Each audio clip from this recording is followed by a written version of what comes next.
জান্নাতের বাগান। আচ্ছা, আমরা বক্তারা প্রথমেই এসে বলি যে জান্নাতের বাগানে আমরা সবাই মিলে মিলে বসে যাই, কিন্তু সেই বক্তাকে যখন দাওয়াত করতে যাওয়া হচ্ছে তখন 10,000, 15,000, 20,000, 25,000 টাকা না দিলে আমার গাড়ির চাকা চলবে না। তাহলে বোঝা যাচ্ছে যে শ্রোতাদের জন্যে, সাধারণ মানুষের জন্যে এটা জান্নাতের বাগান হলে বক্তার জন্য কি আর জান্নাতের বাগান থাকলো নাকি জাহান্নামের গাড্ডা হলো? একটু বুঝে বলো। কলবে সালিম হতে হবে। আল্লাহ রাব্বুল আলামিন বলেন, ইয়াউমা লা ইয়ানফাউ মালুন ওয়ালা বানুন ইল্লা মান আতাল্লাহা বিকলবি। একজনের গরু হারিয়ে গিয়েছে, এ গ্রাম ও গ্রাম 7 গ্রাম খুঁজে খুঁজে গরু আর পায় না। 3 দিন 4 দিন হয়ে গিয়েছে। তো ভাবছি যে যা, গরুটা আমার হারিয়ে গেল, 400-500 করে দুধ দিত, সংসার চলতো, গরিব মানুষ। সন্ধ্যার পরে নিজের বারান্দায় বসে টেনশন করছে, চিন্তা করছে, মাথা গুঁজে বসে আছে। নিজের ছেলে 6-7 বছর বয়স, ও দূরে ছিল। বাপের এই কষ্ট দেখে সে জিজ্ঞাসা করছে, বাবা কি হয়েছে তোমার, কি হয়েছে, টেনশন করছো কেন, চিন্তা করছো কেন, কি হয়েছে তোমার? এটা তার ভাই সব সব ভাই সব সব। বউ দূরে ছিল, বলছে কি সাংঘাতিক লোক দেখো, বলে তোমার গরু হারিয়েছে বলে টেনশনে তুমি কি ছেলেকে ভাই বলে দিলে? ও মুখের দিকে তাকিয়ে বলছে, গরু হারালে এরকম হয় রে মা। আমি অধ্যাপক হিসেবে নিযুক্ত আছি, এতগুলো বই লিখেছি ধর্মের বিরুদ্ধে, কোরআনের ভুল ধরেই ছাড়বো। সাল্লাল্লাহু তাআলা আলাইহি ওয়াসাল্লাম বলেছেন, আলাইকুম বিল কোরআনি ফাইন্নাহু ফাহমুল আকলি ওয়া নুরুল হিকমাতি ওয়া ইয়ানাবিউল ইলমি ওয়া আহদাসুল কুতুবি বির রহমানি আহাদা।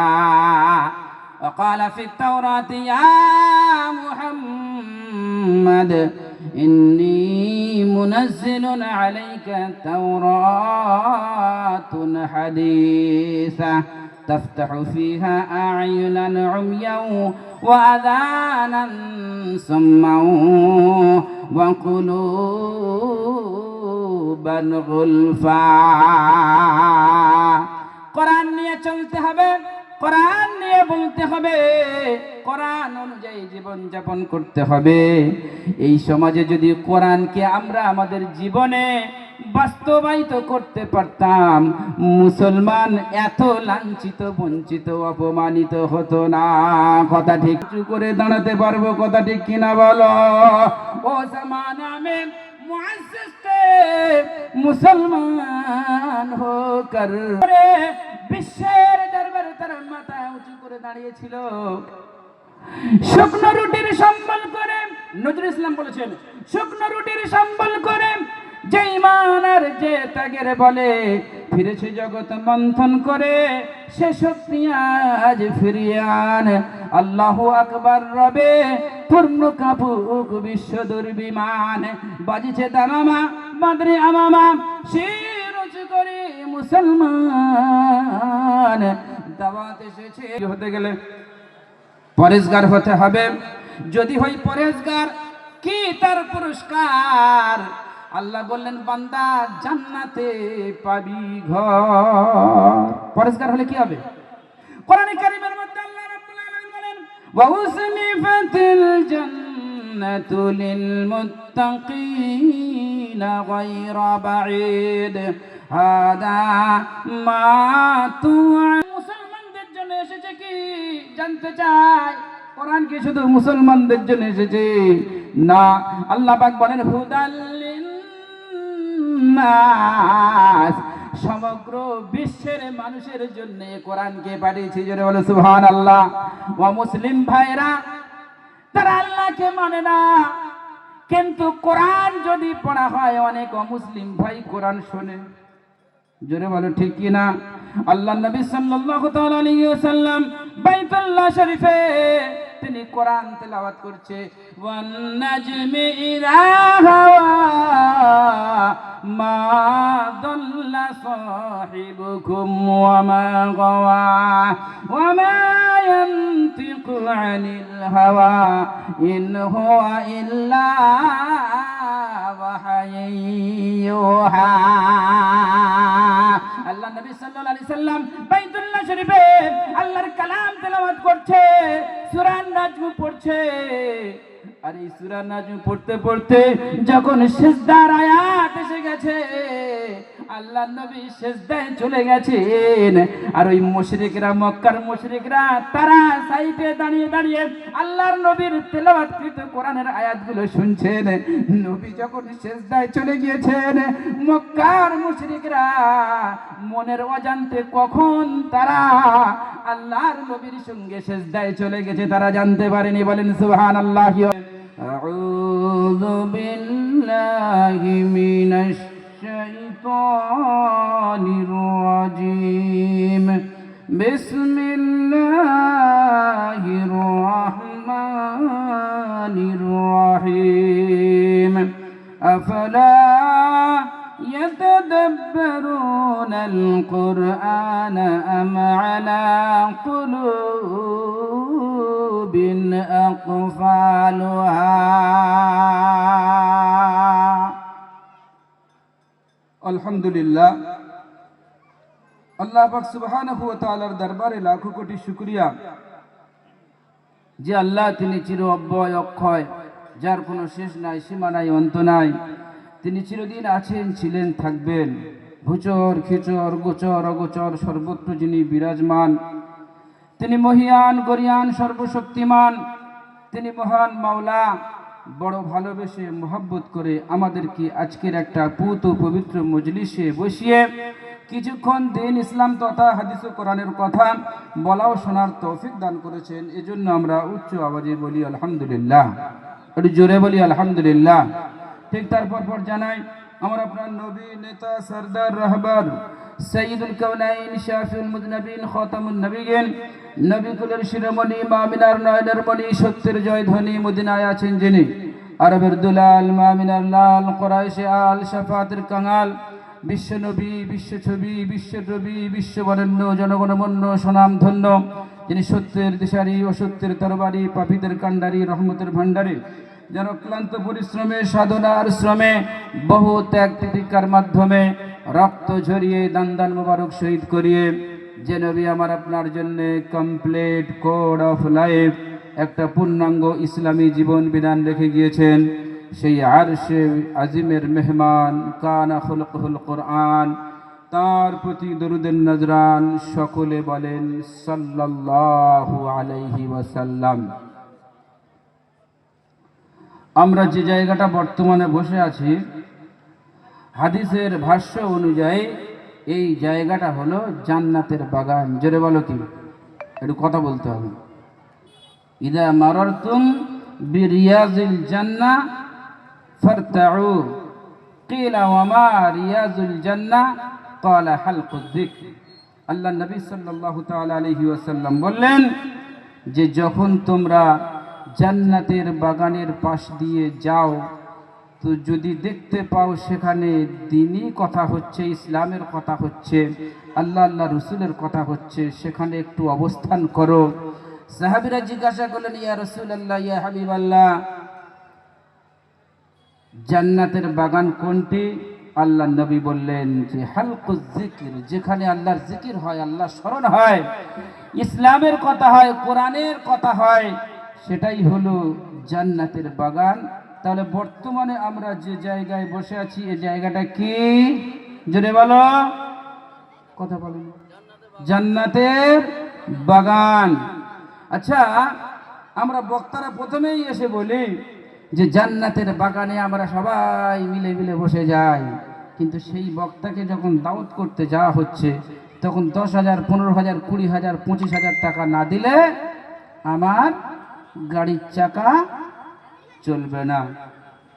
তাহলে বোঝা যাচ্ছে যে শ্রোতাদের জন্যে, সাধারণ মানুষের জন্যে এটা জান্নাতের বাগান হলে বক্তার জন্য কি আর জান্নাতের বাগান থাকলো নাকি জাহান্নামের গাড্ডা হলো? একটু বুঝে বলো। জলসায় এসে কি হয়, কি আলোচনা হচ্ছে? কিস্সা কাহিনী, কোনো দিশা নেই, এমন কোনো আলোচনা নেই যেটা কোরআন দিয়ে হাদিস দিয়ে মানুষকে বুঝিয়ে দিনের দিকে আল্লাহর সঙ্গে মানুষের সম্পর্ক হবে, এ আলোচনা নেই। আর শ্রোতাগুলো সেরকম হয়েছে, যা হয় খালি শুনে যায়, খালি সমান সমান সমান, খালি সমান সমান করে যাচ্ছে। এরা জিজ্ঞাসা করে না, এরা বোঝে না, এরা বলে না, এরা প্রশ্ন করে না। তাই যারা একটু কোরআন দিয়ে বলে, কোরআনের তাফসীর করে, তো তাদের কথা বলে একটু কিস্সা কাহিনী বলবে, একটু সুস্বাদ বেশি থাকবে তবে তো।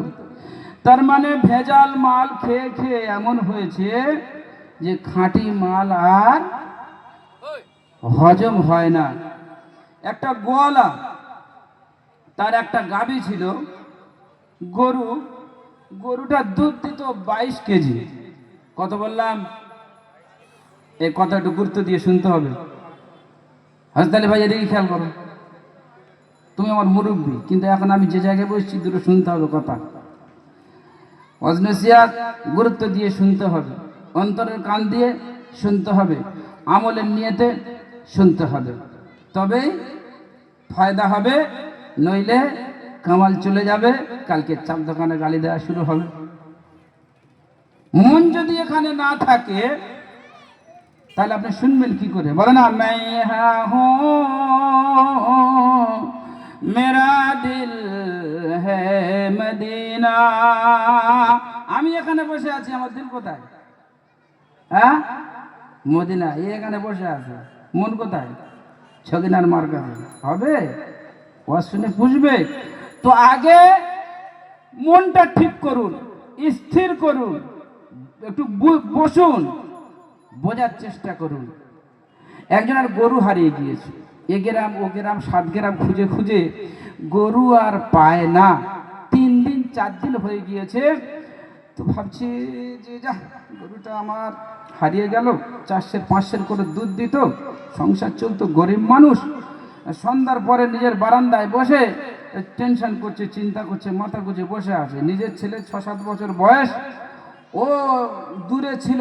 বাপের এই কষ্ট দেখে সে জিজ্ঞাসা করছে, বাবা কি হয়েছে তোমার, কি হয়েছে? টেনশন করছো কেন, চিন্তা করছো কেন, কি হয়েছে তোমার? এটা তার ভাই সব সব ভাই সব সব। বউ দূরে ছিল, বলছে কি সাংঘাতিক লোক দেখো, বলে তোমার গরু হারিয়েছে বলে টেনশনে তুমি কি ছেলেকে ভাই বলে দিলে?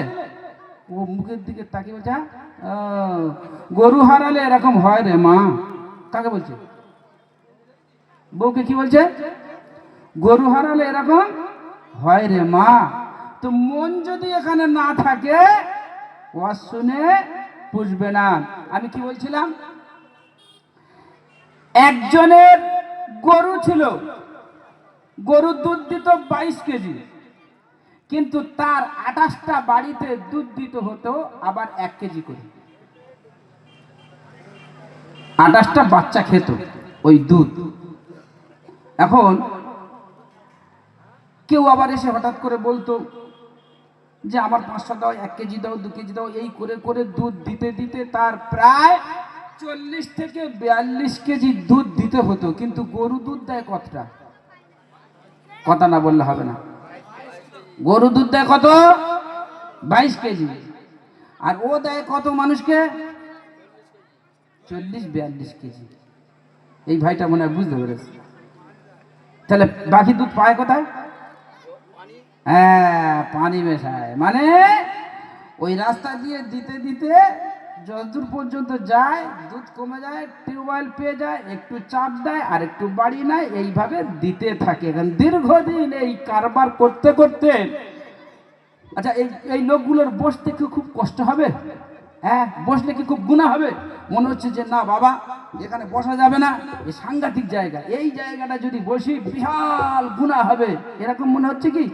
হ্যাঁ, আমি আপনাদের কাছে দোয়া করব আল্লাহর কাছে, আল্লাহ যেন আপনাদের বাতের রোগ না দেয়। একটু বসে যান দিন দেখি, আল্লাহর রাস্তায় একটু বসুন, একটু বসুন। এখানে বসলে সওয়াব হবে, এখানে বসলে সুন্নত আদায় হবে। শেষ জামানায় একটা সুন্নত পালন করলে আল্লাহ নবী বলেছেন 100 শহীদের সওয়াব আপনি পাবেন। সুতরাং একটু বসুন, সুন্নত পালন করুন। এখন দীর্ঘদিন এই ব্যবসা চালিয়ে ওর মনে হলো ইস, মরতে তো হবে, আল্লাহর কাছে জবাবদিহি করব কি করে? তো দুধে পানি মিশিয়ে মিশিয়ে এতদিন গুনাহ করেছি, অন্যায় করেছি, পাপ করেছি, অপরাধ করেছি, তো আমি কিছু মানুষকে খাওয়াবো, কিন্তু দুধে পানি মেশাবো না, খাঁটি দুধ দিয়ে একটু খাওয়াবো। কিন্তু আমি তো গরিব গোয়ালা, সব মানুষকে খাওয়াই কি করে? বরং ওই যে 28টা বাচ্চাকে আমি দুধ দিই, 28টা বাচ্চাকে স্পেশাল পায়েস করে একটু ক্ষীর দিয়ে, দুধ দিয়ে ক্ষীর করে আমি ওদেরকে খাওয়াবো। আল্লাহ যদি একটু পাপের প্রায়শ্চিত্ত আমাকে করে, যদি একটু গুনাহ মাফ হয়। 28টা বাড়িতে চলে গিয়েছে, গার্জেনদের গিয়ে বলছে এই শুনুন, আমি তো আপনাদের ছেলেদের দুধ দিই, সেই দুধ খেয়ে তারা বড় হচ্ছে, তো আমার মনের খুব শখ, একদিন নেমন্তন্ন করে ওদের একটু খাওয়াবো, আমি ওই দুধ দিয়ে স্পেশাল করে পায়েস করে ওদের খাওয়াবো। ভিতরের কথাটা আর বলছে না ওদের কাছে, ও মাল জানে যে কেন আমি খাওয়াচ্ছি। যাই হোক, বললো যে আপনারা নিয়ে যাবেন বাচ্চাদের, কিন্তু আপনারা খাবেন না। খাবে কারা? বাচ্চারা খাবে। এখন 1 সপ্তাহ ধরে গরুকে ঘাস খাইয়েছে। ও জানতো এটা গরুকে যদি টাটকা কাঁচা ঘাস খাওয়ানো যায় তাহলে দুধ একটু গাঢ় হয়, ঘন হয়। 1 সপ্তাহ ধরে দুধ মানে গরুকে ঘাস খাইয়ে একেবারে গরু দুয়ে স্পেশাল খাঁটি আর খালেস দুধ দিয়ে, তাতে কাজু কিশমিশ একটু খেজুর দিয়ে সুন্দর করে পায়েস করে ওই ছেলেদের খাইয়েছে। এখন দুপুরবেলা খেয়ে বিকেল থেকে সব ওই বাচ্চাদের পাতলা পায়খানা শুরু। কি হয়েছে? পাতলা পায়খানা শুরু। সারা রাত ডাক্তারখানায় ছোটাছুটি করে অবশেষে সব হসপিটালে ভর্তি করেছে। তার পরের দিন সকালে সকলে মিলে জড়ো হয়ে আর গিয়ে ওই গোয়ালাকে মার শুরু করেছে। চতুর্দিক থেকে মারছে, এমন অবস্থা হয়েছে গোয়ালা বেচারা মরণাপন্ন অবস্থা।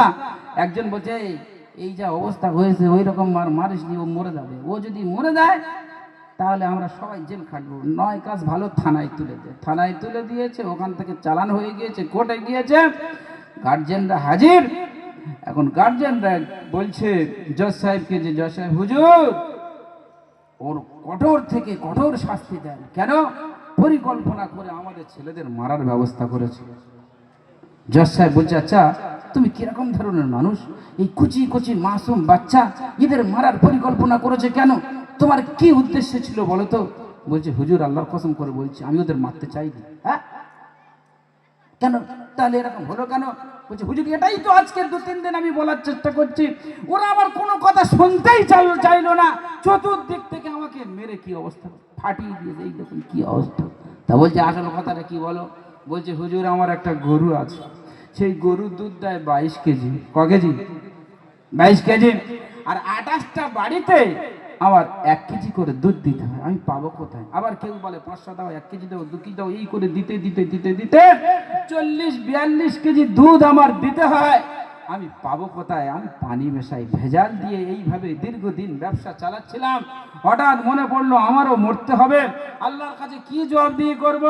তাই পাপের প্রায়শ্চিত্তের জন্য ওই 28টা বাচ্চাকে দাওয়াত করেছি, আর দুধে পানি না মিশিয়ে খাঁটি দুধ দিয়ে পায়েস করে ওদের খাইয়েছি। এতদিন ওরা ভেজাল মাল খেয়ে খেয়ে ওদের লিভার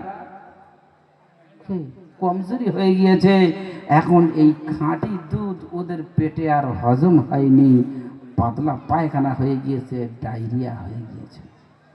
আজকের আমাদের সমাজে বক্তাদের অবস্থা হয়েছে এই, হাদিস নেই, কোরআন নেই, দিশা নেই, কিস্সা কাহিনী শুনিয়ে শুনিয়ে এমন অবস্থা হয়েছে মানুষের মনে ওটাই ধরে গিয়েছে, কেউ কোরআন দিয়ে কথা বললে শুনতে চায় না। ইনশাআল্লাহ যতক্ষণ আলোচনা করব কোরআন দিয়ে আলোচনা করবে, শুনবেন আপনারা? একটু জোরে বলেন শুনবেন। সকলে হাত উঁচু করে বলেন ইনশাআল্লাহ। আল্লাহ পাক তৌফিক দান করুক। আল্লাহর নবী সাল্লাল্লাহু তাআলা আলাইহি ওয়াসাল্লাম বলেছেন আলাইকুম বিল কোরআনি ফাইন্নাহু ফাহমুল আকলি ওয়া নূরুল হিকমাতি ওয়া ইয়ানাবিউল ইলমি ওয়া আহদাসুল কুতুবি বির রহমানি আহাদা। ও وقال في التوراة يا محمد إني منزل عليك توراة حديثة تفتح فيها أعينا عميا وأذانا صما وقلوبا غلفا কোরআন নিয়ে চলতে হবে, কোরআন নিয়ে বলতে হবে, কোরআন অনুযায়ী জীবন যাপন করতে হবে। এই সমাজে যদি কোরআনকে আমরা আমাদের জীবনে বাস্তবায়িত করতে পারতাম, মুসলমান এত লাঞ্ছিত বঞ্চিত অপমানিত হতো না। কথা ঠিক কিনা বলো? আল্লাহর হাবিব বলেছেন আলাইকুম বিল কুরআন, ও মুসলমান কোরআনকে তোমরা আঁকড়ে ধরো, ফাইন্নাহু ফাহমুল আকলি, কারণ কোরআন হলো তোমাদের বিবেকের খোরাক। ওয়া নূরুল হিকমাতি, প্রজ্ঞার আলোকমালা হলো কোরআন। ওয়ায়ানাবিউল ইলমি, আর জ্ঞানের উৎস সমূহ হলো পবিত্র কোরআনে মাজিদ। ওয়া আহদাসুল কুতুবি বির রহমানি আহাদা, আল্লাহ নবী সাল্লাল্লাহু তাআলা আলাইহি ওয়াসাল্লাম বলেছেন, আল্লাহ পাক রব্বুল আলামিন যে কোরআনটা অবতীর্ণ করেছেন, এই কোরআন হলো পৃথিবীর সর্বাধুনিক কিতাব। জোরে বলো সুবহানাল্লাহি ওয়া বিহামদিহি। আল্লাহ রাব্বুল আলামিন তাওরাতের মধ্যে বলেছেন ওয়াকালা ফিত তাওরাতি ইয়া মুহাম্মদ হাবিব ইন্নী মুনাজ্জিলুন আলাইকা তাওরাতুন হাদিসা, আমি তোমার কাছে একটা কিতাব পাঠিয়েছি, কোরআন পাঠিয়েছি। এই কোরআনটা হচ্ছে পৃথিবীর সর্বাধুনিক কিতাব। কেন? কোরআন অনুযায়ী তুমি চলবে, কোরআন অনুযায়ী জীবন যাপন করবে। কোরআনকে আঁকড়ে ধরলে মানুষের জীবন আজকের আল্লাহমুখী হবে, দিনমুখী হবে, দিনের পথের প্রতীক হবে। কেন? আল্লাহর হাবিব সাল্লাল্লাহু আলাইহি ওয়াসাল্লাম তিনি ব্যাখ্যা করে বললেন যে এই কোরআন অনুযায়ী যদি তোমরা চলতে পারো, ফাইন্নাহু ফাহমুল আকলি, তোমাদের জ্ঞানের সমস্ত রকমের উৎস পেয়ে যাবে এই কোরআন থেকে। বলুন সুবহানাল্লাহ। আমার ভাইরা বাবজিরা শোনাচ্ছেন বন্ধুরা, আল্লাহ ওয়ালা জ্ঞানী জনেরা, আল্লাহ পাক রব্বুল আলামিন তিনি পৃথিবীতে নবী রাসূল পাঠিয়েছেন আর সমস্ত নবী রাসূলদেরকে মুজিজা দিয়েছেন। কিন্তু যত নবীর যত মুজিজা দিয়েছে, সবচেয়ে শ্রেষ্ঠ মুজিজা হলো মহাগ্রন্থ আল কোরআনুল কারীম। আল্লাহ পাক রব্বুল আলামিন বলেন لقد أرسلنا رسلنا بالبينات وأنزلنا معهم الكتاب والميزان ليقوم الناس بالقسط। قرآن مجيد 12 নম্বর 27 সূরার নাম সূরা হাদীদ, আয়াত নম্বর 25 এর মধ্যে আল্লাহ রাব্বুল আলামিন জানিয়ে দিলেন লাকাদ আরসালনা রুসুলানা বিল বাইয়িনাত, পৃথিবীতে নবী রাসূলদেরকে আমি প্রেরণ করেছি আর তাদেরকে দিয়েছি বাইয়িনাত। বাইয়িনাত মানে হচ্ছে মুজিজা, আর মুজিজা মানে হলো অলৌকিক ক্ষমতা। ঈসা নবীর আল্লাহ পাক রব্বুল আলামিন একটা মুজিজা দিয়েছিলেন। কি বলেন দিন? অন্ধ লোকের চোখে যদি হাত ফিরিয়ে দেয় তাহলে সে দেখতে পেত, চোখ ফিরে পেত। কুষ্ঠ রোগী তার কাছে এলে গায়ে হাত ফিরিয়ে দেবে। তো মুজিজা ছিল, রোগ তার সেরে যেত, সুস্থ হয়ে যেত। হযরতে মুসা আলাইহিস সালাতু ওয়াস সালামকে আল্লাহ পাক রব্বুল আলামিন মুজিজা দিয়েছিলেন এক লাঠি। সেই লাঠি দিয়ে যদি মাটিতে মারতেন তো মাটিতে ফেলে দিলে সেই লাঠি সাপ হয়ে যেত।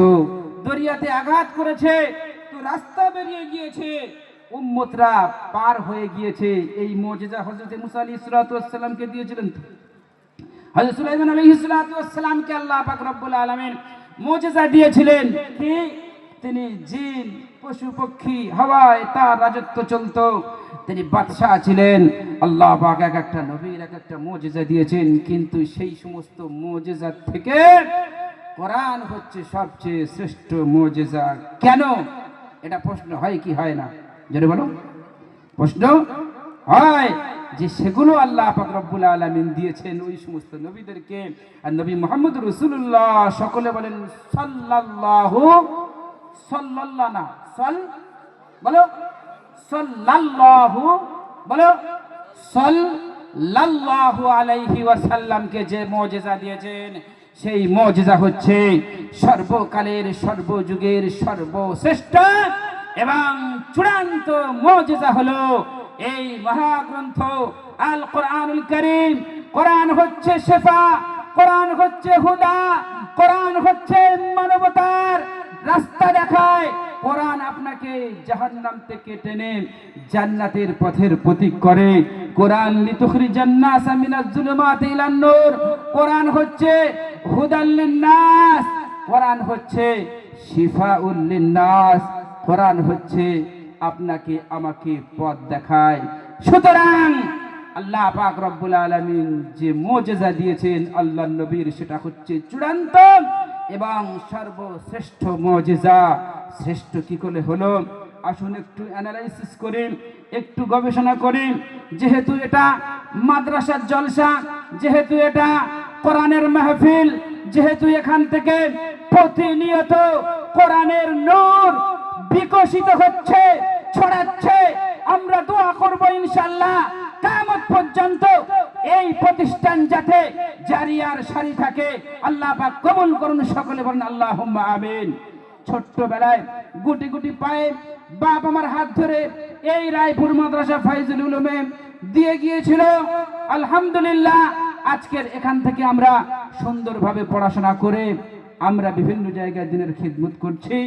কিয়ামত পর্যন্ত এই মাদ্রাসা বাকি থাকবে, আর যত ছাত্র আসবে এখানে পড়াশোনা করবে।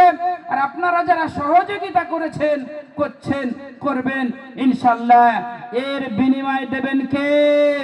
জোরে বলো, বিনিময় দেবেন কে? আল্লাহ। কারণ পৃথিবীর মানুষ মানুষের বিনিময় দিতে পারে না। আপনাদের যে মোহাব্বত, আপনাদের যে ভালোবাসা, আপনাদের যে মেহনত, সত্যি কথা বলছি আমি কামাল, আমার প্রতি আপনাদের প্রতি যে মোহাব্বত, যে মেহনত, যে ভালোবাসা, এখন তো অনেক মানুষ লক্ষ লক্ষ টাকা দান করছে। তখন বাড়িতে বাড়িতে জায়গিরি রাখা হতো, এই লাইট ছিল না, বাথরুম ছিল না, এই মানুষগুলো ধরে ধরে বাড়িতে নিয়ে যেত, মাদ্রাসায় দিয়ে যেত। সার্বক্ষণিক তারা মেহনত প্রচেষ্টা চালিয়ে এই প্রতিষ্ঠানকে কিন্তু আজকের এই জায়গায় নিয়ে গিয়েছে। প্রত্যেকটা নবী রাসূল এসে বলেছে যে ইন আজরিয়া ইল্লা আলাল্লাহ, এই যে দিনের কাজ আমি করছি, মানুষকে ডেকে ডেকে তার জন্য বড় ছোট কথা বলছে, মানুষ দুচ্ছেই করছে, মারছে, দূর দূর করে তাড়িয়ে দিচ্ছে, তারপরেও এই পৃথিবীর মানুষদেরকে, আল্লাহ ভোলা মানুষদেরকে আল্লাহর সঙ্গে সম্পর্ক করে দিচ্ছে, গড়ে দিচ্ছে। এর জন্য বিনিময় পৃথিবীর কোন মানুষের কাছে চাই না। ইন আজরিয়া ইল্লা আলাল্লাহ। নবীরা কি বলতেন যে এর আজর, এর সওয়াব কার কাছে পাবো? আল্লাহ। জোরে বলো, আল্লাহর কাছে পাবেন। আল্লাহ, আপনারা এই যে মেহনত করে মাদ্রাসা করেছেন, এর সওয়াব, এর আজর কার কাছে পাবেন? আল্লাহর কাছে। ভাইরা আমার, বাপজিরা, আমি যে কথা বলছিলাম, কোরআন অনুযায়ী জীবন যাপন করতে হবে, কোরআন আঁকড়ে ধরতে হবে। আর কোরআন নিয়ে সার্বক্ষণিক যারা প্রচেষ্টা চালাচ্ছে, মেহনত করছে, হাফেজ বানাচ্ছে, তাদেরকে সহযোগিতা করতে হবে। কারণ পৃথিবীতে যত কিতাব এসেছে, আসমানি কিতাব এসেছে, তাওরাত এসেছে, জবুর এসেছে, ইনজিল এসেছে, ওই সমস্ত কিতাবের মধ্যে পরিবর্তন হয়েছে না হয়নি? জোরে বলো। কিন্তু কোরআনের মধ্যে একটা কোনো পরিবর্তন নেই। পৃথিবীর সব জিনিসের মধ্যে ভেজাল আছে, কিন্তু কোরআনের মধ্যে কোনো ভেজাল আছে কি? কোনো ভুল আছে কি? নির্ভুল। আমি আপনাদেরকে একটু পরেই আসছি। তাহলে কোরআন যে একটা মুজিজা, আল্লাহর মুজিজা, এই মুজিজা হওয়ার একটা কারণ হলো এই, অন্যান্য কিতাবের মধ্যে পরিবর্তন হয়েছে, কিন্তু কোরআনের মধ্যে কোনো পরিবর্তন, জোরে বলো, হয়নি। আমার ভাইয়েরা, বন্ধুরা, আল্লাহ জানালাম, এই কোরআন শুধু মুসলমানদের জন্য এসেছে কি জানতে চাই? কোরআন কি শুধু মুসলমানদের জন্য এসেছে? না। আল্লাহ পাক বলেন হুদাল লিন্নাস, সমগ্র বিশ্বের মানুষের জন্য কোরআনকে পাঠিয়েছি। জোরে বলো সুবহানাল্লাহ। ও মুসলিম ভাইরা, তারা আল্লাহকে মানে না, কিন্তু কোরআন যদি পড়া হয় অনেক অমুসলিম ভাই কোরআন শোনে। জোরে বলো ঠিক কি না?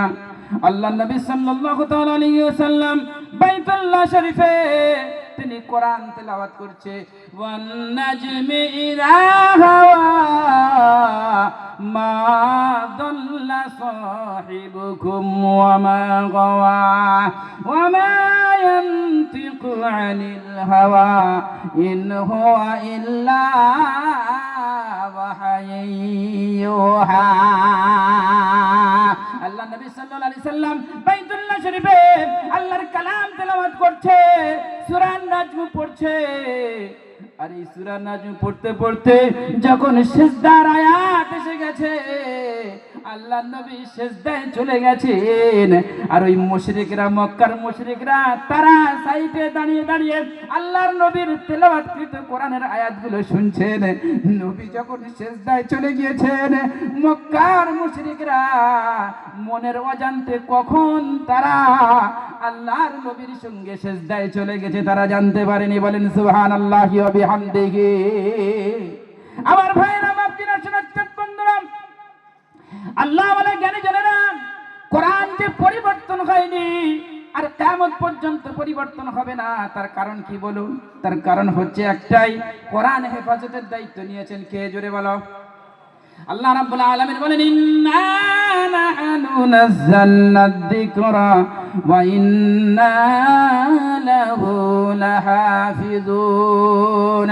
কোরআন মাজিদের পারা নম্বর 14 সূরার নাম সূরা আল হিজর আয়াত নম্বর 13 এর মধ্যে আল্লাহ রাব্বুল আলামিন জানিয়ে দিলেন, ইন্না নাহনু নাযালনা যিকরা, এই কোরআনকে আমি অবতীর্ণ করেছি আর এই কোরআন হেফাজতের দায়িত্ব হলো আমি আল্লাহ। জোরে বলেন সুবহানাল্লাহ।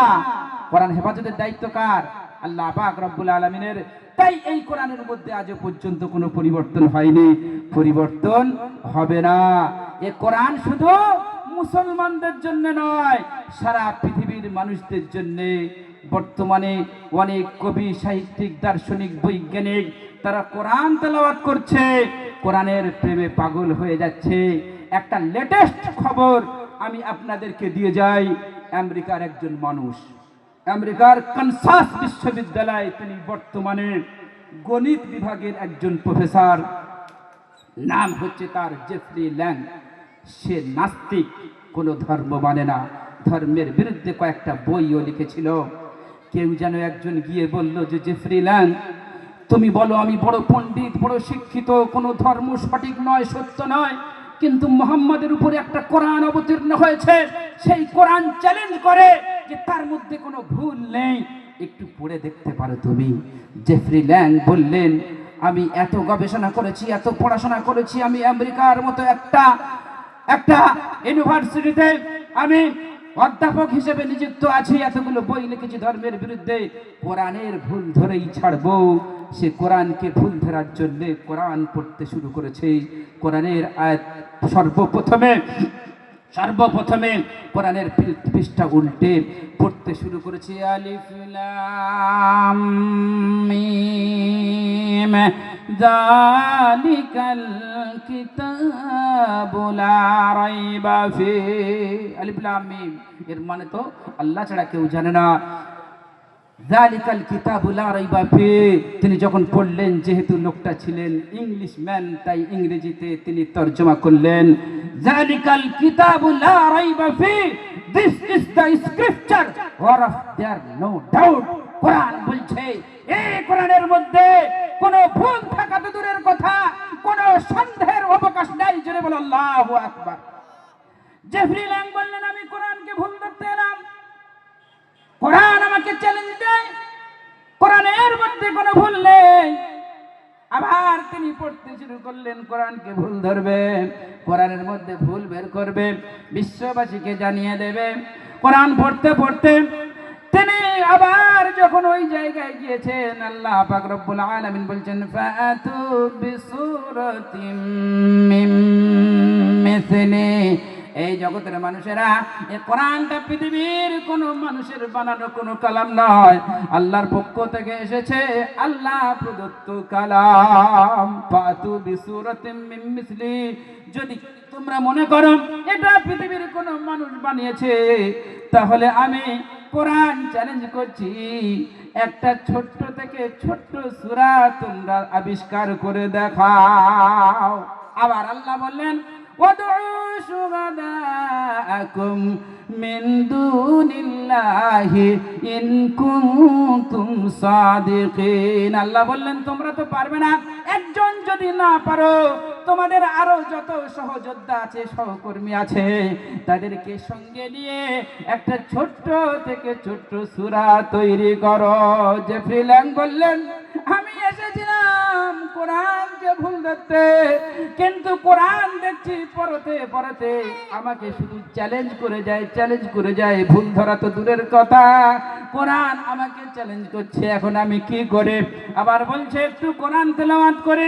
কোরআন পড়তে পড়তে ওই সমস্ত জায়গায় যখন গিয়েছে, আফালা তাকিলুন আফালা তাতাফাক্কারুন তাতাযাক্কারুন, এই কথাগুলো বলে জিবরিল বলছেন, আল্লাহ পাক যেন আমাদের দিকে তাকিয়ে বলছেন, এই জ্ঞানী গুণী পণ্ডিতেরা, কবি সাহিত্যিকেরা, বড় বড় তোরা ইন্টেলিজেন্স যারা, নিজেদেরকে যারা বড় বড় পণ্ডিত বলে মনে করিস, আমি আল্লাহ আমার পক্ষ থেকে এই কোরআন অবতীর্ণ করেছি, এখনো পর্যন্ত কি তোরা আমার কোরআনের কাছে ধরা দেবে না? তোরা কি বুঝবি না? তোরা কি একটু অনুধাবন করবে না? তোরা কি একটু ফিকির করবে না? তোরা কি আমার কাছে আসবে না? আমি আল্লাহ আমার কাছে আসবে না? জিবরিল এখন বললেন, হায় রে, কোরআনের ভুল ধরতে এসেছিলাম আমি, কিন্তু অবশেষে আমি জিবরিল কোরআনের কাছে ধরা দিয়ে আজকের আমি মুসলমান হয়ে গেলাম। পড়ে নিলেন লা ইলাহা, পড়ে না, ইল্লাল্লাহু মুহাম্মাদুর রাসূলুল্লাহ। জিবরিল মুসলমান হয়ে গেলেন। বন্ধু আমার, আজকের মুসলমান আমি আর আপনি কোরআন ছাড়ার কারণে এত অধঃপতন আমাদের মধ্যে এসেছে। সুতরাং কোরআনকে যদি আমি আর আপনি ধরতে পারি, আবার ও মাথা উঁচু করে দাঁড়াতে পারবো। কথা ঠিক কিনা বলো? ও জামানা মে मुअज़्ज़ज़ थे मुसलमान होकर और तुम ख्वार बने हो तारिके कुरान होकर। একটা সময় ছিল যে সময় মুসলমানেরা কোরআনকে আঁকড়ে ধরে বিশ্বের দরবারে তারা মাথা উঁচু করে দাঁড়িয়েছিল। শুকনো রুটির সম্বল করে, নজরুল ইসলাম বলেছেন, শুকনো রুটির সম্বল করে যে ঈমান আর যে ত্যাগের বলে ফিরেছে জগৎ মন্থন করে, সে শক্তি আজ ফিরিয়ে আন। আল্লাহু আকবার রবে পূর্ণ কাপুক বিশ্ব দুর্বিমান। বাজিছে দামামা বাদরি আমামা, শির উঁচু করে মুসলমান। দাওয়াত এসেছে নয়া জামানার, ভাঙা কেল্লায় ওড়ে নিশান। কোরআনকে আঁকড়ে ধরবে ইনশাআল্লাহ, জোরে বলেন ইনশাআল্লাহ। কোরআন অনুযায়ী জীবন যাপন করবে ইনশাআল্লাহ। মাদ্রাসায় ছেলে দেব ইনশাআল্লাহ, মাদ্রাসা সহযোগিতা করবে ইনশাআল্লাহ। আল্লাহ পাক রব্বুল আলামিন তৌফিক দেবেন। এখন আমি আর আপনি আল্লাহর কাছে ফিরে যাব। এনআরসি হোক, এনপিআর হোক, আর সিএ হোক, ক্যা হোক, আর এসআইআর হোক, যাই হোক না কেন, এ তো দুনিয়ায় হয়ে যাবে। আল্লাহর কাছে ফিরে যেতে হবে না, হবে না? জোরে বলো। আল্লাহর কাছে ফিরে যেতে গেলে আল্লাহর প্রিয় হয়ে যেতে হবে তো, এই আল্লাহর কাছে ভালো বান্দা হয়ে যেতে হবে তো, আল্লাহর মাহবুব হতে হবে তো। এখন পৃথিবীতে আপনি যে কোনো কাজ করেন না কেন, তার জন্য একটা যোগ্যতা লাগে। কিন্তু আল্লাহর প্রিয় হতে গেলে কি যোগ্যতা লাগে? প্রশ্ন হয় না, হয় না? ধরুন একটা মানুষ, সে ঠিক করেছে যে আমি দেশের সেবা করব, আর্মিতে চাকরি করব, আর্মিতে চাকরি করে দেশের সেবা করব, কিন্তু বেচারার হাইট হচ্ছে 4 ফুট, ও আর্মিতে চাকরি পাবে? কথা বলো, আর্মিতে চাকরি পাবে? অন্তত 5.5 ফুটের বেশি হাইট হতে হবে, 2.5 ফুটের বেশি তার বুকটা চওড়া হতে হবে, ছাতি হতে হবে, তবে সে আর্মি হতে পারবে। 3.5 ফুটিয়া মাল তুলে গিয়ে বলছে আমার দাও, ও আর্মি হতে পারবে কি? যোগ্যতা নেই, হবে না। আরেকজন তার খুব শখ যে আমি বড় ডাক্তার হব, কিন্তু পড়াশোনা মোটেও ভালো না, বড় ডাক্তার হতে পারবে? আরেকজনের খুব ইচ্ছা আমি সুন্দরী মেয়েকে বিয়ে করব, কিন্তু নিজে একটা হোদল কুতকু, দেখতে ভালো না, সুন্দরী মেয়ে তাকে পছন্দ করবে? বিয়ে করবে? পছন্দ করবে না। আরেকজনের খুব ইচ্ছা যে আমি বড় গায়ক হব, কিন্তু তার গলা মোটেও ভালো না, বাদাম কাকুর মতো, কিছুদিন ভাইরাল হয়েছে তারপরে আর খুঁজে পাওয়া যায় না। গলা ভালো না হলে সে গায়ক হতে পারবে? তাহলে বোঝা যাচ্ছে পৃথিবীর যে কোনো কাজ করুক না কেন তার জন্য কি দরকার? যোগ্যতা দরকার। কিন্তু আল্লাহ রাব্বুল আলামিনের প্রিয় হতে গেলে কি যোগ্যতা লাগবে? কি যোগ্যতায় আল্লাহর প্রিয় হবে? আল্লাহর কাছে তার মান বাড়বে, সম্মান বাড়বে, সম্মানীয় হবে। কোরআনকে জিজ্ঞাসা করুন, ওগো আল্লাহর কালাম, আমরা হতভাগা গোলাম, আর তোমার কাছে জানতে চাইলাম, তুমি বলে দাও আল্লাহর প্রিয় পাত্র হওয়া যায় কিভাবে? কোরআনে কারীমের মধ্যে আল্লাহ রাব্বুল আলামিন জানিয়ে দিলেন, ইন্না আকরামাকুম ইনদাল্লাহি আতকাকুম।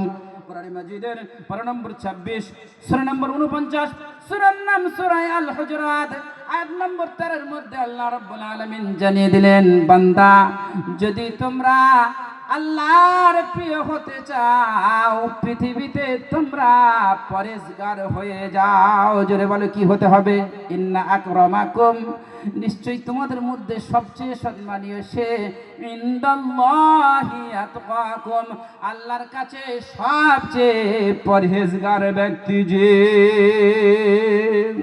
তাহলে কি হতে হবে বলো? আল্লাহর প্রিয় হতে গেলে পরহেজগার হতে হবে। যদি হই পরহেজগার, কি তার পুরস্কার? আল্লাহ বললেন, বান্দা জান্নাতে পাবি ঘর। পরহেজগার হলে কি হবে? কোরআনে কারীমের মধ্যে আল্লাহ রাব্বুল আলামিন বলেন, ওয়া উজলিফাতিল জান্নাতু লিল মুত্তাকিনা গায়রা বাঈদ, হাদা মা তুআদুনা লিকুল্লি আওয়াবিন হাফিজ মান খাশিয়ার রাহমানা বিল গায়বি ওয়া জাআ বিকলবিন মুনীব। কোরআনে মাজিদের পারা নম্বর 26, সূরা নম্বর 50, সূরার নাম সূরা কাফ, আয়াত নম্বর 31, 32, 33 এর মধ্যে আল্লাহ রাব্বুল আলামিন জানিয়ে দিলেন, ওয়া উজলিফাতিল জান্নাতু লিল মুত্তাকিন, মুত্তাকি যারা হবে কিয়ামতের দিনে জান্নাতটা তাদের সম্মুখে হাজির করা হবে। জোরে বলো সুবহানাল্লাহি ওয়া বিহামদিহি। এতদিন পর্যন্ত আমরা শুনে এসেছি কিয়ামতের দিন ভীষণ কষ্ট হবে, বিশাল কঠিন পরিস্থিতি হবে, মানুষ ঘামে হাবুডুবু খেতে থাকবে, আর সূর্যটা মাথার উপরে 1 বিঘত উপরে থাকবে, টকবক করে ঘিনু ফুটতে থাকবে। শুনেছি না শুনেনি? কিন্তু এ কথাটা আমরা এখনো শুনলাম না যে ওটা হবে যারা মুজরিম, যারা অপরাধী তাদের জন্যে। আল্লাহ পাক রব্বুল আলামিন বললেন যে যারা মুত্তাকি হবে, তাকওয়াবান হবে, পরহেজগার হবে, সবাই যখন গাড়ি বাড়ি বিল্ডিং বালাখানা টাকা পয়সার উপরে মত্ত হয়েছিল, ই আল্লাহর বান্দা না খেয়ে না দে আল্লাহর উপরে তাওয়াক্কুল করেছে, আল্লাহর উপরে ভরসা করেছে, যা পেয়েছে তাই খেয়েছে, যেভাবে সংসার চলেছে আল্লাহর উপরে সন্তুষ্টি থেকেছে। এখন এই বান্দা আল্লাহর উপরে, আল্লাহর দিকে তাকিয়েছিল, এ পরহেজগার ব্যক্তি। আল্লাহ রাব্বুল আলামিন বলেন, এই পরহেজগার ব্যক্তি যে হবে উসলিফাতিল জান্নাহ, কিয়ামতের দিনে জান্নাতটা তার সামনে হাজির করা হবে। লিল মুত্তাকিন, কাদের জন্য বলো? মুত্তাকিদের জন্য। গায়রা বাঈদ, আল্লাহ রাব্বুল আলামিন বলেন সেদিন জান্নাতটা তাদের থেকে দূরে থাকবে না, জান্নাতটা সম্মুখে এনে হাজির করা হবে। আর সেদিন ফেরেশতারা বলবে, হাদা মা তুআদুনা লিকুল্লি আওয়াবিন হাফিজ। যে জান্নাতের কথা দুনিয়াতে তোমাদেরকে বলা হতো, এই সেই জান্নাত দেখে নাও, জান্নাত দেখে নাও, এই জান্নাতের ওয়াদা দুনিয়াতে তোমাদের জন্য করা হয়েছিল। কাদের জন্য? আওয়াবিন হাফিজ। আল্লাহ রাব্বুল আলামিন কয়েকটা শব্দ এখানে বলেছেন, কয়েকটা ব্যক্তির কথা বলেছেন, কয়েকটা মানুষের কোয়ালিটির কথা বলেছেন। আওয়াব মানে ওই সমস্ত মানুষ যারা তওবা করেছে, গুনাহ করেছে, আবার তওবা করেছে, আবার গুনাহ করে ফেলেছে, আবার তারা আল্লাহ রাব্বুল আলামিনের কাছে তওবা করেছে, ইস্তিগফার করেছে। আর হাফিজ মানে ওই ব্যক্তি যে সব সময় চেষ্টা করেছে গুনাহ থেকে বেঁচে থাকার জন্য, পরহেজ করার জন্য চেষ্টা করেছে, আল্লাহ আমার দ্বারা যেন কোনো গুনাহ না হয়। হাফিজ এই মানুষগুলোকে আল্লাহ পাক রব্বুল আলামিন কিয়ামতের দিনে সবাই যখন কষ্টে থাকবে, এই মানুষগুলোকে আল্লাহ পাক রব্বুল আলামিন জান্নাতের মঞ্জার দেখিয়ে তাদের খুশি করবেন। তৃতীয় নম্বরে আল্লাহ বলেন মান খাশিয়ার রহমানা বিল গায়ব। ওই সমস্ত মানুষ আল্লাহকে না দেখে, আল্লাহকে যারা ভয় করেছে, আল্লাহকে না দেখে ভয় করেছে। আমরা কেউ আল্লাহকে দেখেছি কি? আল্লাহকে আমরা কেউ দেখি নাই। আল্লাহকে ভয় করেছি না করিনি? প্রকৃত ভয় করার মতো যদি আমরা ইয়া আইয়ুহাল্লাযীনা আমানুত্তাকুল্লাহা হাক্কা তুকাতিহি, আল্লাহ রাব্বুল আলামিন বলেন বান্দারে আমাকে তোরা ভয় কর, কিন্তু ভয় করার মতো ভয় করতে হবে। তো ওই ভয় যদি আমি আর আপনি আল্লাহকে না দেখে করে থেকে থাকি, আল্লাহ রাব্বুল আলামিন বলেন কিয়ামতের দিন কোনো কষ্ট পাবি না, জান্নাতকে তোদের সামনে এনে হাজির করা হবে। চতুর্থ নম্বরে আল্লাহ বললেন লিকুল্লি আওয়াবিন মুনিব। আর ওই সমস্ত মানুষ সর্বদা যারা খেয়াল রাখতো আল্লাহর কাছে কখন ফিরে যাব, আল্লাহর কাছে কখন ফিরে যাব, আমাকে ফিরে যেতেই হবে, এজন্য তারা প্রস্তুতি নিত। এই মানুষগুলোকে আল্লাহ পাক সেদিন জান্নাতের দিদার দেবে। জোরে বলো আল্লাহু আকবার। আমার ভাইরা বাবজিরা আল্লাহ ওয়ালা জ্ঞানীজনেরা 19 পারায় সূরা শুআরায় 88-89 নম্বর আয়াতের মধ্যে আল্লাহ বললেন তুই জান্নাত তো তোরা সেদিন দেখতে পাবি মুত্তাকি যদি হস, আর যদি নাজাত পেতে চাস তা আমি আল্লাহ জানিয়ে দিলাম তোদেরকে কলবে সালিম হতে হবে। আল্লাহ রাব্বুল আলামিন বলেন ইয়াউমা লা ইয়ানফাউ মালু ওয়ালা বানুন ইল্লা মান আতাল্লাহা বিকলবিন সালিম। কলবে সালিম মানে হচ্ছে সুস্থ দিল, যেটা আল্লাহর জন্য নিবেদিত প্রাণ হয়। আল্লাহ পাক বলেন সুস্থ দিল নিয়ে যদি তোমরা আসতে পেরেছো বান্দা, কিয়ামতের দিনে ওটাই কাজে লেগে যাবে।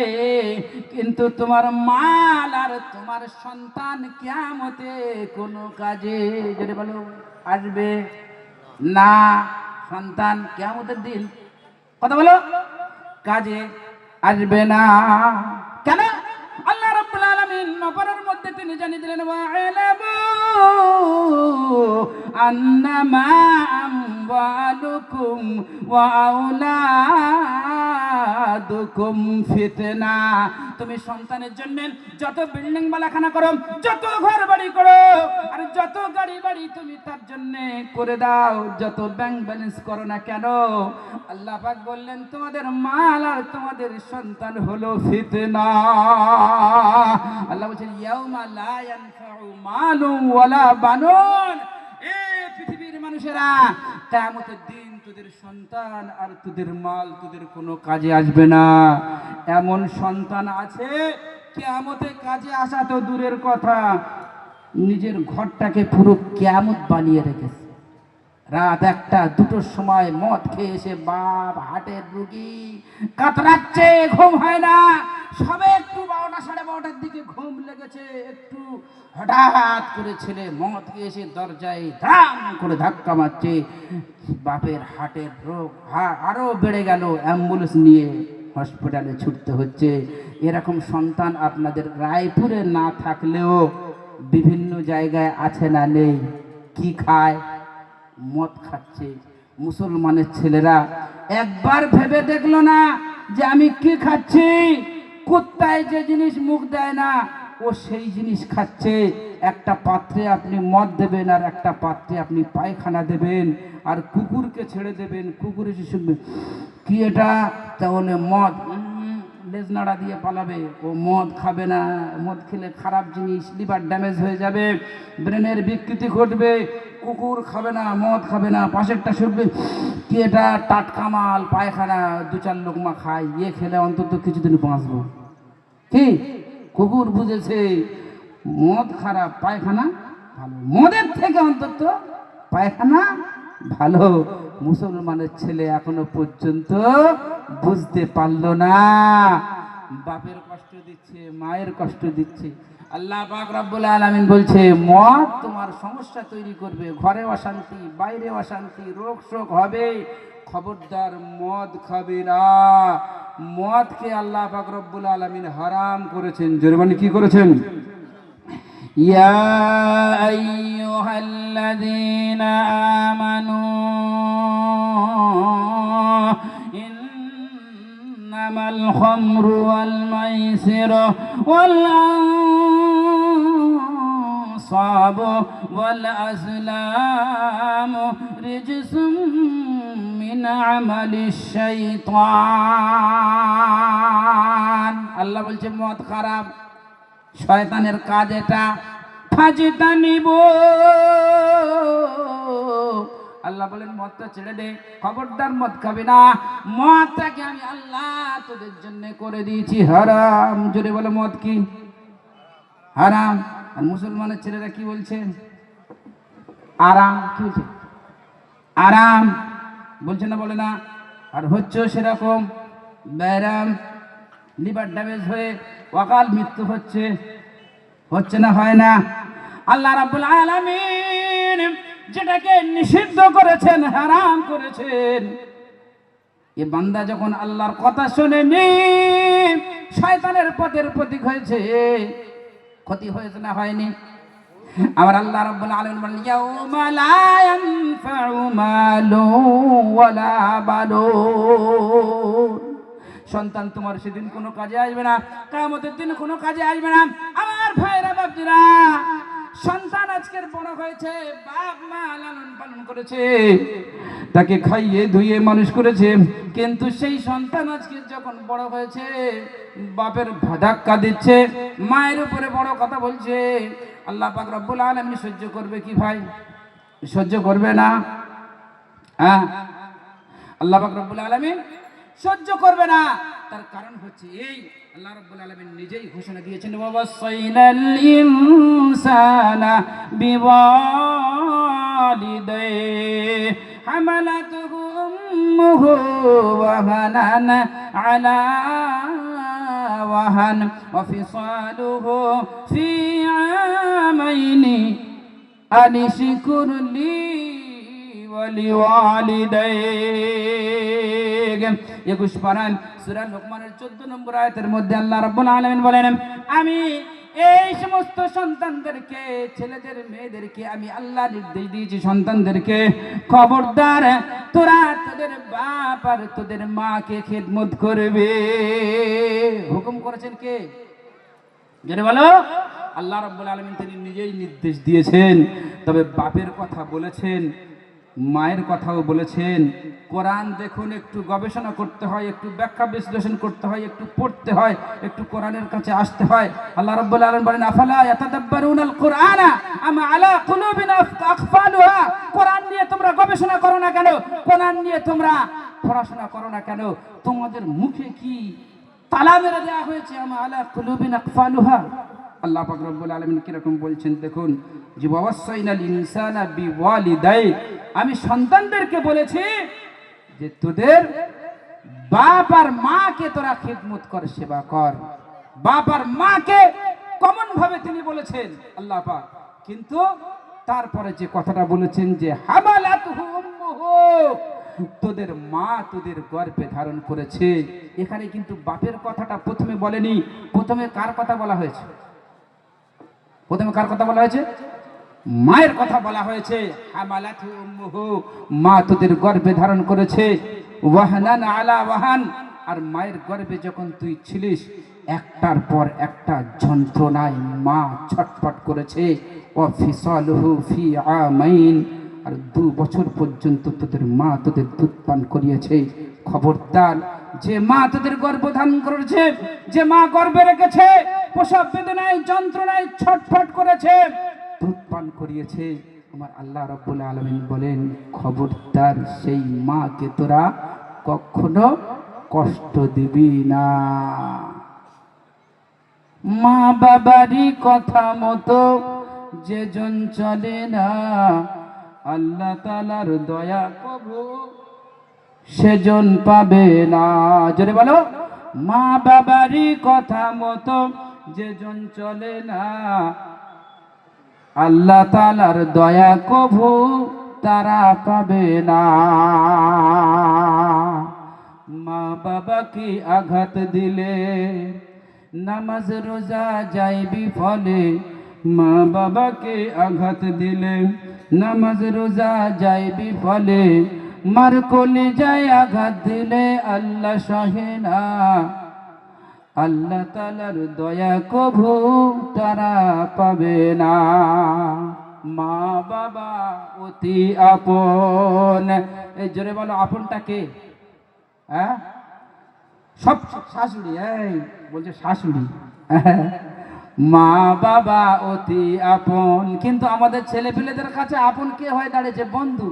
বন্ধু রাত 12টা, 12:30, 1টার সময় ফোন করে বলছে বন্ধু চলে আয়, আমি জাহান্নামের টিকিট কেটেছি, মোটরসাইকেল নিয়ে বেরিয়েছি, তুই আয়। ধাপাই থেকে খেয়ে মদ খেয়ে রাস্তায় আসতে আসতে এমন পিক আপ দিয়েছে, পচা খালে দুজন পড়ে আছে। মানে আমি জাহান্নামের টিকিট কেটেছি, মরবো, তুই চলে আয়। মা বলছে খোকা যাস না। যাবি না? বাবা কত দুর্ঘটনা ঘটছে বাবা, এই রাত 1টার সময় তুই বের করিস না। ও বন্ধু ডেকেছে, বন্ধুর কাছে চলে যাচ্ছে, বন্ধুর কাছে যাচ্ছে, আত্মীয়ের কাছে যাচ্ছে, সকলের কথা শুনছে, মা বাবার কথা শুনে না। কিন্তু একটা কথায় মাথায় রেখো আমার জোয়ান যুবক ভাইরা, বন্ধুরা, পৃথিবীর তোমার সব চাইতে আপন যদি কেউ থেকে থাকে, বলা যেতে পারে সবচেয়ে তোমার বন্ধু যদি কেউ থেকে থাকে, সেটা হচ্ছে তোমার বাপ, আর সেটা হচ্ছে তোমার মা। কারণ টাকা যতক্ষণ, বন্ধু ততক্ষণ, পয়সা যতক্ষণ, আত্মীয় স্বজন ততক্ষণ, তোমার গাড়ি যতক্ষণ, সবাই ততক্ষণ, কিন্তু তোমার কষ্টে সৃষ্টে দুঃখে মুসিবতে বিপদে আপদে রোগে শোকে তোমাকে ঘাড়ে করে নিয়ে বইবে কে? জোরে বলো, মা বাবা অতি আপন। মা বাবাকে করো যতন, মা বাবা অতি আপন, মা বাবাকে করো যতন। 2 দিনেরই বন্ধু পেয়ে তাদের ভুলো না, আল্লাহ তাআলার দয়া কভু তারা পাবে না। আমার ভাইরা বাপজিরা, আল্লাহ ওয়ালা জ্ঞানী জনেরা, আল্লাহ রাব্বুল আলামিন তিনি জানিয়ে দিয়েছেন খবরদার মা বাপকে খেদমত করতে তোরা ভুলবি না। তবে সর্বপ্রথমে মায়ের কথাটা বলেছেন। একজন সাহাবী এসে আল্লাহ নবীকে জিজ্ঞাসা করলেন, ইয়া রাসূলুল্লাহ, ইয়া হাবিবাল্লাহ, আমি খিদমত করব কার? বলছে তোমার মায়ের। তারপরে বললেন খিদমত করব কার? বললেন তোমার মায়ের। তৃতীয়বার বললেন খিদমত করব কার? বলছে তোমার মায়ের। চতুর্থবার সাহাবী যখন জিজ্ঞাসা করলেন, ওগো আল্লাহর হাবিব, খিদমত করব কার? ওই সময় আল্লাহ নবী বললেন যে খিদমত করবে তোমার বাপের। বাপের নামটা ক নম্বরে বলেছে? 4 নম্বরে। আমার ভাইরা বাপজিরা, আল্লাহ ওয়ালা জ্ঞানী জনেরা, একজন সাহাবী নাম হচ্ছে তার আলকামা। সে বড় অসুস্থ হয়ে পড়েছে। তার স্ত্রী আল্লাহ নবী সাল্লাল্লাহু আলাইহি সাল্লামের কাছে খবর পাঠিয়েছেন যে নবীর কাছে গিয়ে বলো আলকামা বড় অসুস্থ, নবী যদি একটু তাকে দেখার ব্যবস্থা করেন, বড় কষ্ট হচ্ছে তার। আল্লাহ নবীর কাছে যখন খবর দেওয়া হয়েছে, নবী আমার 3 জন সাহাবীকে সেখানে পাঠিয়ে দিলেন। হযরত হুযায়ফাতুল ইয়ামান রাদিয়াল্লাহু তাআলা আনহু, হযরত আলী রাদিয়াল্লাহু তাআলা আনহু, হযরত বেলাল রাদিয়াল্লাহু তাআলা আনহু, এই 3 জন সাহাবীকে দিয়ে পাঠিয়ে দিয়েছেন, যাও যাও আমার যুবক সাহাবী আলকামার কি কষ্ট হচ্ছে তোমরা গিয়ে দেখো। 3 জন সাহাবী গিয়েছেন, গিয়ে দেখছেন যে আলকামা রাদিয়াল্লাহু তাআলা আনহু একেবারে মৃত্যু শয্যায় শায়িত, এই পরিস্থিতিতে কলেমার তালকিন দিতে হবে। কলেমার তালকিন দিচ্ছে কিন্তু মুখে কলেমা আসছে না, কলেমা পড়তে পারছে না। হযরতে হুযায়ফা বিন ইয়ামান রাদিয়াল্লাহু তাআলা আনহু তিনি বললেন বেলাল তুমি যাও আল্লাহ নবীর কাছে গিয়ে খবর দিয়ে দাও। আল্লাহ নবীর কাছে গিয়ে যখন বললেন যে হযরত আলকামা রাদিয়াল্লাহু তাআলা আনহু তিনি মৃত্যু শয্যায় শায়িত আছেন কিন্তু তার কলেমার তালকিন করছি, কলেমা পড়তে পারছে না। আল্লাহ নবী বললেন তার বাপ মা বেঁচে আছে কি? বললেন যে আব্বা তার দুনিয়া ছেড়ে চলে গেছে কিন্তু জনম দুঃখিনী মা এখনো পর্যন্ত বেঁচে আছে। আল্লাহ নবী বললেন আলকামার মাকে বলো আমার কাছে আসতে, যদি না আসতে পারে আমি যাব, এই অনুমতি দেবে কিনা জিজ্ঞাসা করো। হযরতে আলকামা রাদিয়াল্লাহু তাআলা আনহুর মায়ের কাছে গিয়েছে, যখন গিয়ে বললেন যে আল্লাহ নবী সাল্লাল্লাহু আলাইহি সাল্লাম তোমার সঙ্গে কথা বলতে চাই, তুমি যাবে না আল্লাহ নবী আসবে? ওই সময় আলকামা রাদিয়াল্লাহু তাআলা আনহুর মা বললেন যে আল্লাহ নবী আমার কাছে আসবে, এত বড় বেয়াদবি আমি করতে পারবো না, আমি আল্লাহ নবীর কাছে যাচ্ছি। আল্লাহ নবী সাল্লাল্লাহু তাআলা আলাইহি ওয়াসাল্লামের কাছে যাওয়ার পরে আল্লাহ নবী বললেন আলকামার মা সত্য করে বলো তো তোমার আলকামা নামাজ রোজা ইত্যাদিতে কোনো ঘাটতি ছিল কিনা? আলকামা রাদিয়াল্লাহু তাআলা আনহুর মা বললেন যে না না, যথেষ্ট পরিমাণে নামাজের গুরুত্ব ছিল, সমস্ত ইবাদত বন্দেগী সে করত। বলছে এবারে বলো তুমি কি তার উপরে খুশি? আলকামার মা মাথা নিচু করে চুপ করে আছে। আল্লাহ নবী সাল্লাল্লাহু আলাইহি সাল্লাম বললেন সত্য কথা বলো, তার বড় কষ্ট করছে এই সময়। আলকামা রাদিয়াল্লাহু তাআলা আনহুর মা বললেন যে না আমি তার উপরে খুশি নয়। আল্লাহ নবী সাল্লাল্লাহু আলাইহি সাল্লাম বললেন আলকামার মা তুমি তাকে মাফ করে দাও, ক্ষমা করে দাও। বলছে ইয়া রাসূলুল্লাহ ইয়া হাবিবাল্লাহ আমি মাফ করব না, আমি ক্ষমা করব না, আমার বড় কষ্ট দিয়েছে, আমার এত আঘাত দিয়েছে, আমি তাকে ক্ষমা করব না। আল্লাহ নবী সাল্লাল্লাহু তাআলা আলাইহি ওয়াসাল্লাম তিনি বললেন এই বেলাল যাও কিছু কাঠ জড়ো করে এনে আমার সামনে হাজির করো। কেন কি হবে? বলছে আমি আলকামাকে জ্বালিয়ে পুড়িয়ে মারব। আলকামার মা সেই সময় বলে উঠেছিল ইয়া রাসূলুল্লাহ ইয়া হাবিবাল্লাহ আমার চোখের সামনে আমার কলিজার টুকরা সন্তানকে আপনি এইভাবে জ্বালিয়ে পুড়িয়ে মারবেন, আমার কষ্ট হবে, মা হিসাবে আমি সহ্য করতে পারবো না, বরদাস্ত করতে পারবো না। আল্লাহ নবী সাল্লাল্লাহু আলাইহি সাল্লাম বললেন দুনিয়ার কষ্ট আগুনে পোড়া যদি তুমি সহ্য না করতে পারো তাহলে জাহান্নামের আগুনে তোমার আলকামা যে জ্বলতে চলেছে পুড়তে চলেছে তার বেলায় কি হবে? তুমি যদি ক্ষমা না করো তোমার আলকামা জাহান্নামের আগুনে জ্বলবে। আলকামার মা বললেন ইয়া রাসূলুল্লাহ ইয়া হাবিবাল্লাহ আমি আমার আলকামাকে মাফ করে দিলাম। সুবহানাল্লাহি ওয়া বিহামদিহি।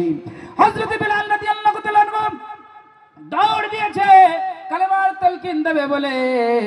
ঘরের কাছে যখন পৌঁছেছে ঘরের ভিতর থেকে জোরে জোরে কালেমা পড়ার আওয়াজ আসছে লা ইলাহা ইল্লাল্লাহ মুহাম্মাদুর রাসূলুল্লাহ। সকলে বলেন সাল্লাল্লাহু আলাইহি ওয়াসাল্লাম। মা ক্ষমা করে দিয়েছে, মাফ করে দিয়েছে, আল্লাহর আরশ টলে গিয়েছে, কলেমা নসিব হয়েছে। বাপ কষ্ট করে মানুষ করেছে, বাপ চলে গেলে মা চলে গেলে তবে বুঝে আসবে যে ওরা কি জিনিস ছিল। আমার সময় শেষ হয়ে এসেছে আর মনে হয় সময় নেই, শেষ কথা বলি।